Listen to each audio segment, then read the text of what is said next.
Charles' law. Gas laws arise from the relationship between physical properties of gases. We have already said in our previous video that these physical properties includes pressure, volume, temperature, and mass. In this video, we are going to discuss about Charles' law. We will look at what it is, how it came about, and then we will finish by solving some numerical problems that touches on the law. My name is Fred Raptor from Teacher.co.ke, and let's get started.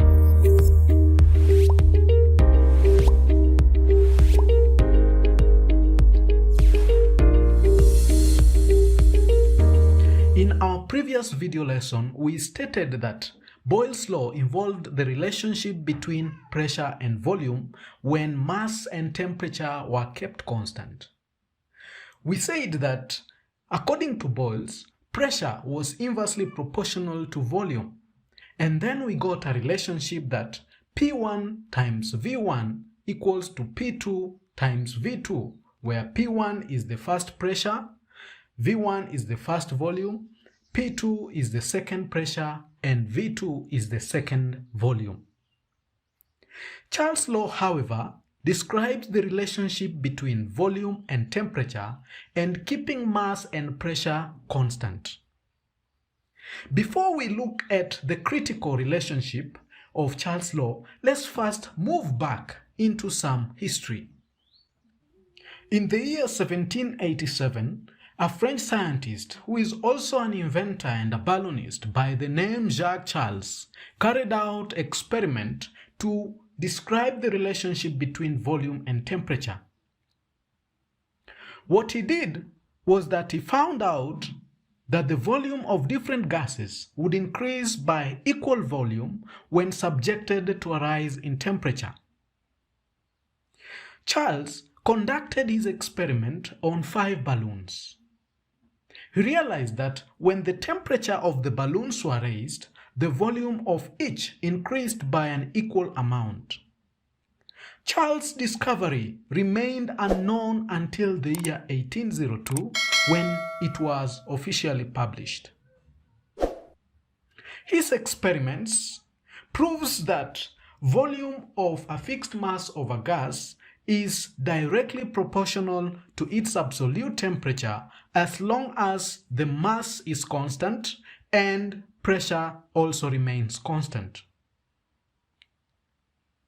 In a statement, we can state Charles' law as that the volume of a given mass of a gas is directly proportional to its absolute temperature at constant pressure. We can also express Charles' law mathematically by saying that volume is directly proportional to temperature. Big in here that we have inserted a proportionality sign. So for us to remove the proportionality sign, then we'll have to introduce an equal sign and a constant k. So we will rewrite the Charles' law as V equals kt, where V is equals to volume, T is equals to temperature, and K is the constant of proportionality. Rearranging the above expression, we can see that if we have V equals to kt, dividing both sides by T, we are going to have V over T equals to K. If the volume of a gas changes from V1 to V2 and the temperature also changes from T1 to T2, then Charles' law can be expressed with the following formula. V1 over T1 equals to V2 over T2.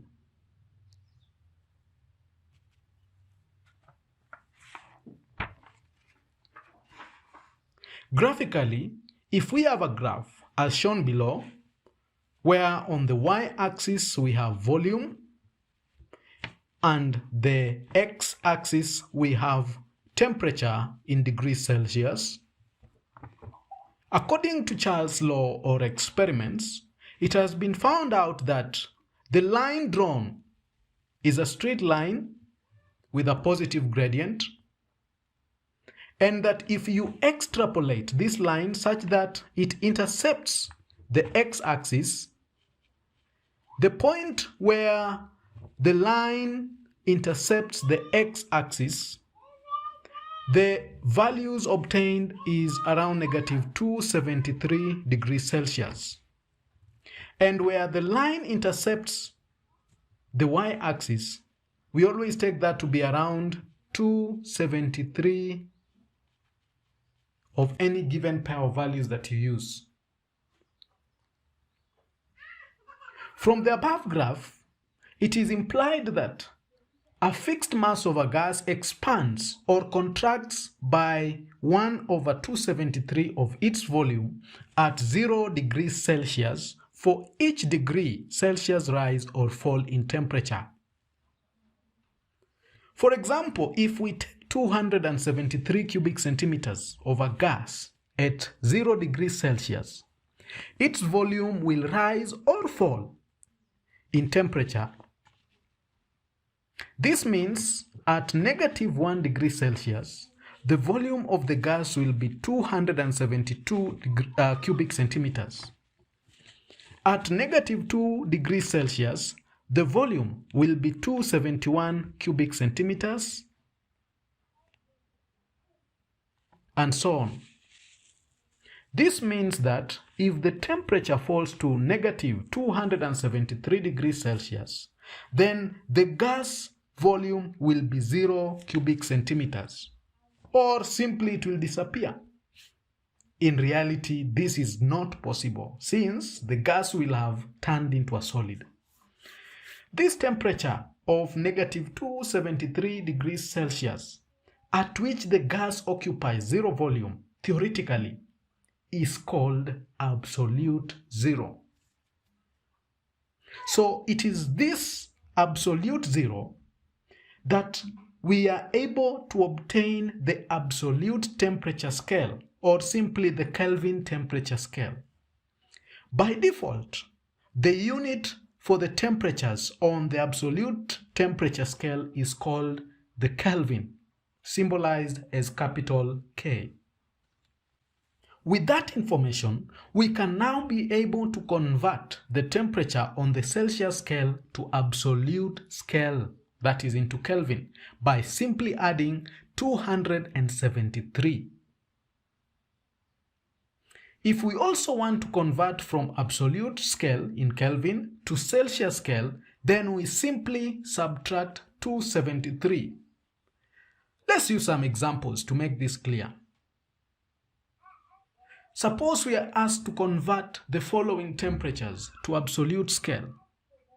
A, 100 degrees Celsius. B, 0 degrees Celsius. And then C, negative 25 degrees Celsius. And then the second part of the question, we are required to convert the following temperatures from absolute scale to Celsius scale. A, 200 Kelvin, B, 800 Kelvin, C, 273 Kelvin. Let's work out this.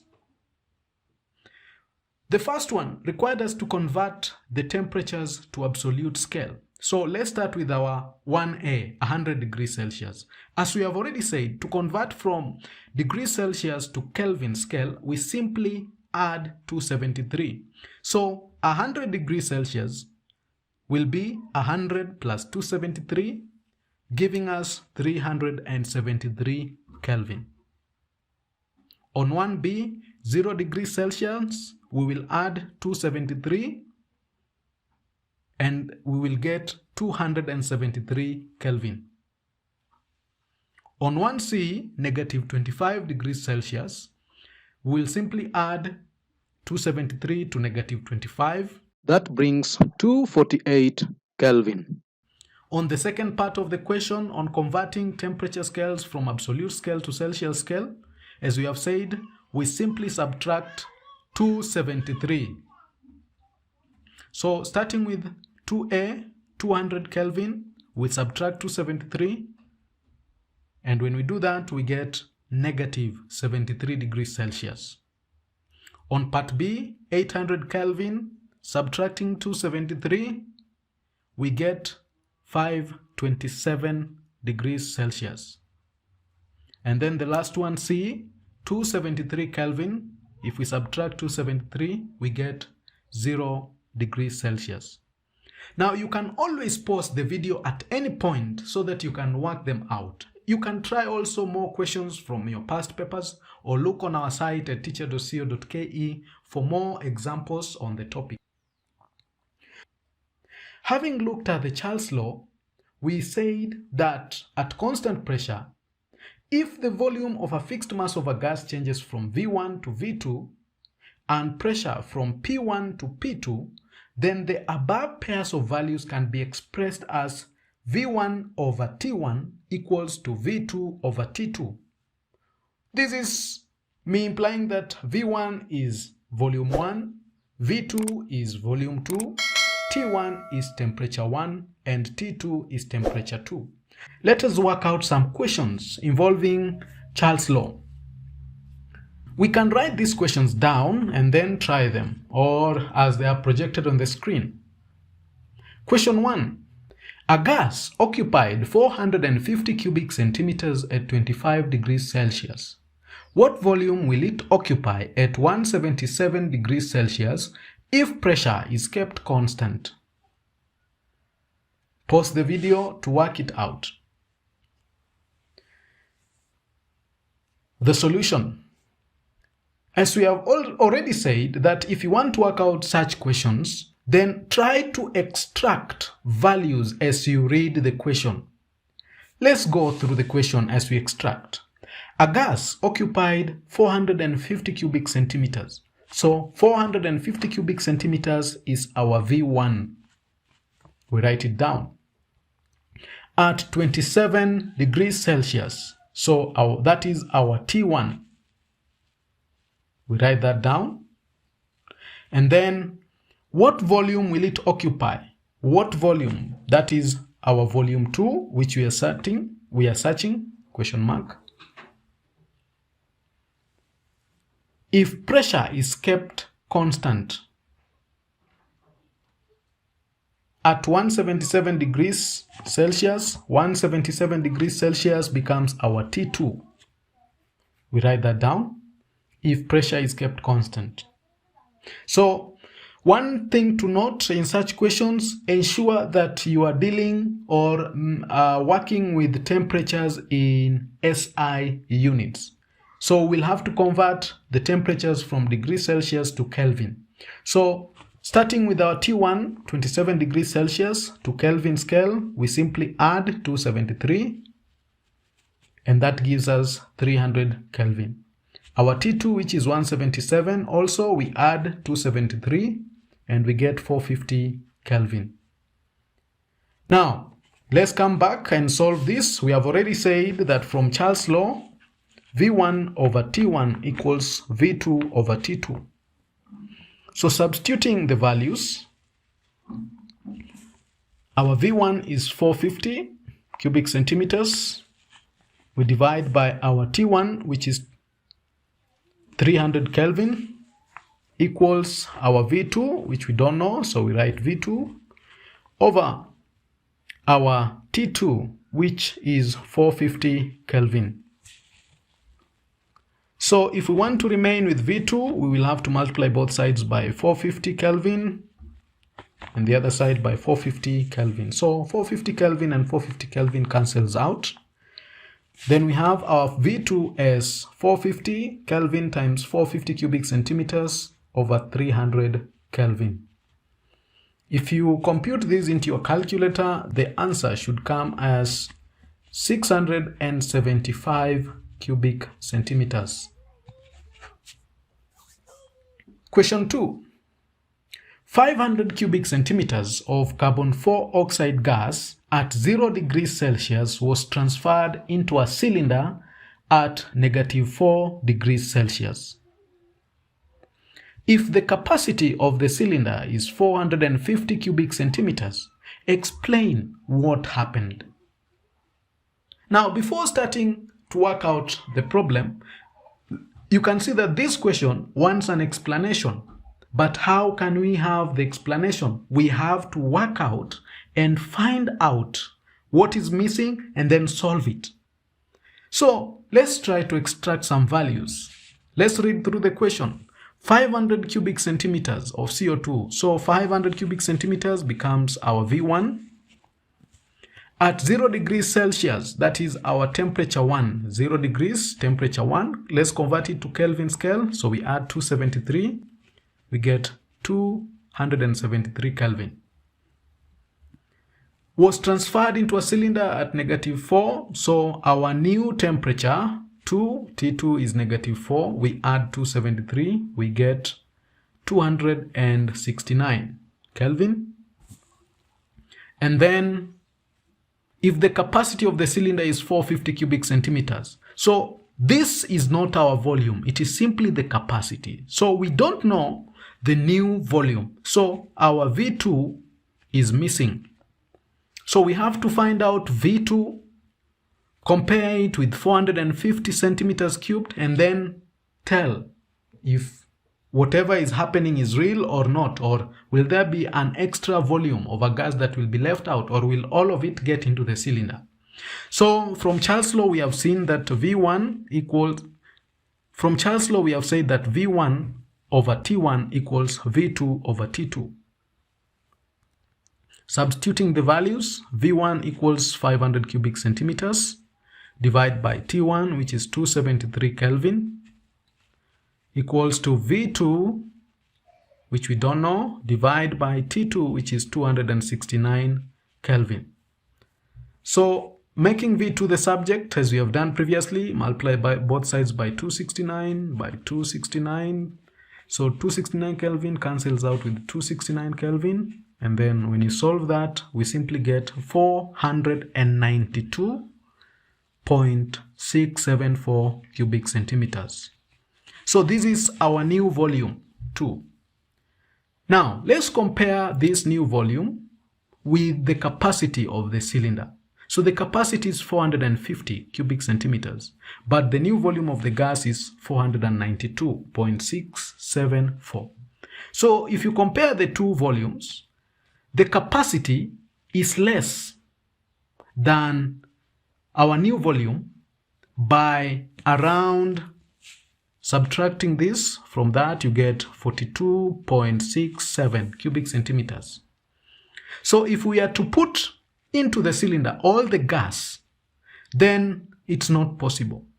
So we'll transfer only 450 cubic centimeter of the gas, and the 42.67 will remain. So not all the gas fitted into our cylinder. So we simply say that the new volume of the gas exceeds its capacity by 42.67 cubic centimeters. So 42.67 cubic centimeters of carbon dioxide gas did not fit into the cylinder. Let's look at our third and probably the last example to see whether we understand or we can apply Charles' law. Given that the initial and final temperatures of neon gas is 289 Kelvin and 323 Kelvin, find the initial volume if the final volume is 2.3 liters. You can pause the video and work out.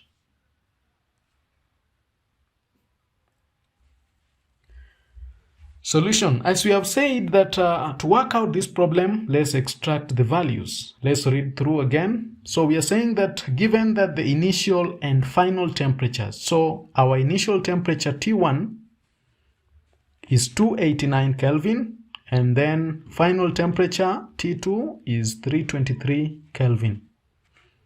Find the initial volume. So we are searching for V1. If the final volume V2 is 2.3 liters. We have already said from Graham's law that V1 over T1 equals to V2 over T2. So substituting our values, we will say that V1, which we don't know, divide by T1, which is 289 Kelvin, equals V2, which is 2.3 liters, divided by T2, which is 323 Kelvin. So making V1 the subject, simply multiplying both sides by 289 by 289, we'll simply have V1 equals 2.3 liters times 289 Kelvin divided by 323 Kelvin. So if you solve this problem, you will have your answer as 2.06 liters. So our initial volume is 2.06 liters. So there you have it, Charles' law into detail with worked examples. So in our next lesson, we are going to look at the combined gas laws. If we combine the Boyle's law and Charles' law, what do we come up with? So check our next lesson. If this video lesson is helpful, then don't forget to like it, plus subscribe to our YouTube channel and also click on the notification bell to be notified of new videos when we release them.